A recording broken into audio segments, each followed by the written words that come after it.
Add लागलं प्रेमाचं या मालिकेच्या आजच्या एपिसोडमध्ये आपण पाहू की रायाला भाकरी आणि भरीत खूप आवडतं आणि तो म्हणतो, काय भारी बनवलंय भाकरी आणि भरीत. रुजुता विचारते, हे तर तू माझ्यासाठी ठेवलं होतं ना माझ्या रूममध्ये. तेव्हा मंजिरी सांगते, हो, परंतु आता काय करू शकतो.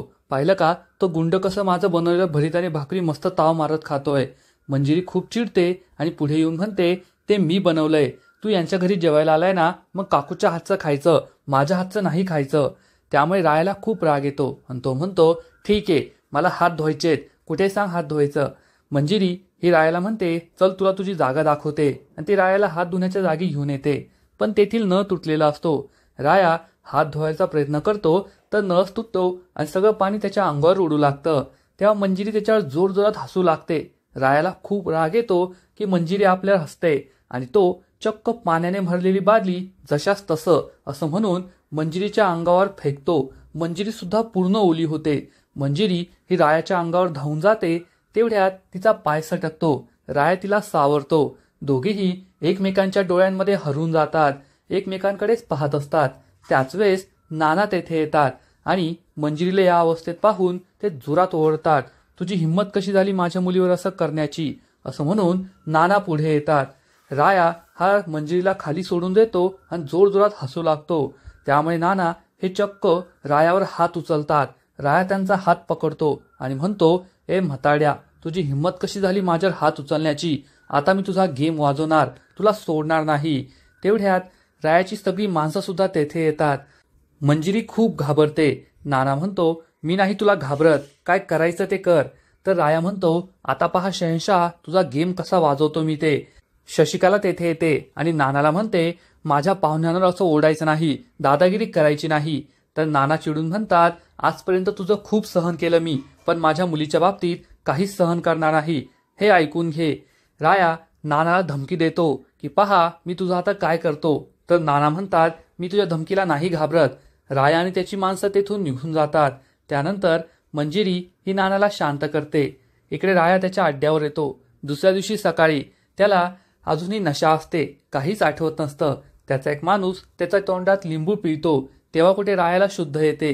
रायाला लगेच मंजिरीबद्दल काल काय घडलं ते सगळं आठवतं आणि मंजिरीची आठवण काढून त्याच्या चेहऱ्यावर हसू येतं आणि तो मंजिरी अशी हाक मारतो. तर इकडे मंजिरी सुद्धा आंघोळ करून कपडे बदलते. तेव्हा तिच्या मनात सुद्धा रायाचेच विचार सुरू असतात. ती विचार करते, मी त्या रायाबद्दल का विचार करते, मला त्या रायाचा विचार करायचाच नाहीये. तर इकडे नाना हे जीजीला म्हणतात की मला खूप मोठी ऑर्डर मिळाली आहे, त्यासाठी पैसे हवे आहेत, तुझ्याकडे काही पैसे हवे आहेत का. तर जीजी चेक करते पण तिच्याकडे पैसेच नसतात. जीजी म्हणते, माझ्याकडे पैसेच नाहीये, फक्त हा एक दागिना आहे, तोही मंजिरीसाठी ठेवलाय. नाना म्हणतात, नाही, तिच्या दागिन्याला हात नाही लावायचा. मंजिरी हे ऐकते आणि नानांना म्हणते, तुम्ही माझ्यासाठी आणखी खूप दागिने कराल, पण आता तुमची गरज खूप महत्वाची आहे. त्यामुळे नानांना आनंद होतो. आपलं काम होईल असा विश्वास त्यांना पटलेला असतो. पण जीजीला मात्र काळजी वाटते. मंजिरी तिला समजावून सांगते, काळजी करू नको, सगळं ठीक होईल. शशिकाला हे ऐकते. आता यांची बर्बादी होणार म्हणून तिला खूप आनंद झालेला असतो. नाना ऑर्डर दिलेल्या ऑफिसमध्ये येतात. तेथे सगळा माल देतात. त्यानंतर पैसे मागतात. तर हा माणूस सांगतो, तुम्हाला पैसे आता नाही भेटणार, हा माल हेड ऑफिसला जाईल, सगळं चेकिंग होईल आणि मग 3 तासानंतर पैसे तुम्हाला ऑनलाईन भेटतील. नानाला खूप आनंद होतो. नाना लगेच फोन करून मंजिरीला याबद्दल सांगतात. मंजिरीही खुश होते. निखिलकडे हा नवीन मोबाईल पाहून मंजिरी विचारते, हा मोबाईल कोणाचा आहे. निखिल सांगतो, माझ्या मित्राचा आहे. परंतु मंजिरी त्याला हा फोन परत द्यायला सांगते. महागडा फोन आहे, काही झालं तर आपण काय करणार, असं ती त्याला समजावून सांगते. इकडे रुजुता ही अजूनही वाट पाहत असते की कधी नाना येतील. परंतु शशिकला तिला म्हणते, अख्ख्या पंढरपुरात तुझे नानाच एकटे उशिरा येत नाही, येतील ते परत. शशिकला विचार करते, आपलं काम झालं असणार. लगेच ती माणसाला फोन करून विचारते की काम झालंय ना. हा माणूस सांगतो, काम झालंय, पण त्या निखल्याने माझं नाव घेतलं तर काय करायचं. तेव्हा काकू त्याला म्हणते, तो नाही तुझं नाव घेणार, तो मोबाईलच्या प्रेमात पडलाय त्याच्या त्या नवीन, आणि जरी नाव घेतलं तरी काय करायचं, हा पुढचा प्लॅन ती आपल्या माणसाला सांगते. तर इकडे अण्णा रायाला आपलं पुढचं काम सांगतात. लगेच राया हे काम करायला निघून जातो. तर इकडे नाना हे घरी पोहोचतात.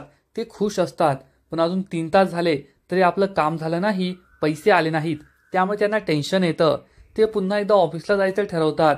ते ऑफिस जवळ येतात तर हे ऑफिस बंद असतं.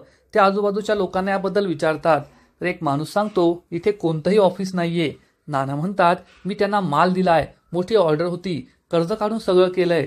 तर हा माणूस म्हणतो तुम्हाला कुणीतरी फसवलंय.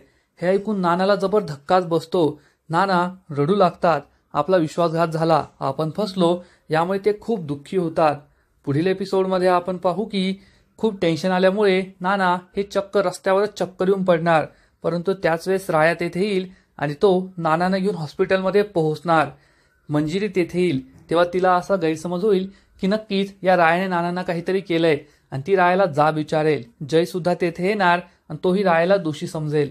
मग आता पुढे काय होईल हे तर कळेलच. परंतु तोपर्यंत एड लागलं प्रेमाचं या मालिकेचे असेच नवीन नवीन अपडेट्स सर्वात आधी जाणून घेण्यासाठी व्हिडिओला लाईक करा, शेअर करा आणि चॅनलला सबस्क्राईब करायला विसरू नका. धन्यवाद.